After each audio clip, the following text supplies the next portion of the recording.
Welcome to Penrose Learning, where we make understanding easy.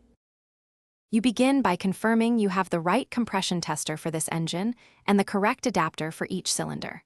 Once confirmed, warm the engine to normal operating temperature, then turn ignition off and disable the fuel system so no fuel is injected. Remove and label all spark plugs and ignition leads so you can crank the engine safely.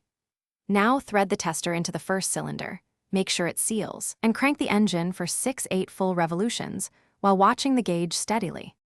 Once you have the tester in the cylinder and have cranked to peak, hold the gauge reading for 3-5 seconds to ensure an accurate peak sigh and jot that down immediately.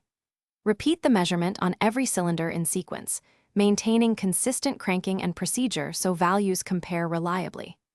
After recording the dry readings, consider a wet test. Add 1 to 2 teaspoons of oil into a low cylinder, then retest. A notable rise explains worn rings versus valves or head gasket issues. Now analyze the numbers.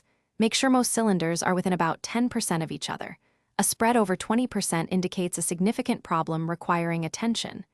If a low cylinder recovers significantly with the wet test, you likely have worn piston rings. If it stays low, suspect valves or a head gasket. Finish by reinstalling plugs, reconnecting fuel and ignition, and starting the engine briefly. If readings seem inconsistent, check tester sealing, hose condition, battery charge, and cranking speed before trusting results. Thanks for watching. If this was helpful, leave a like and consider subscribing. See you next time.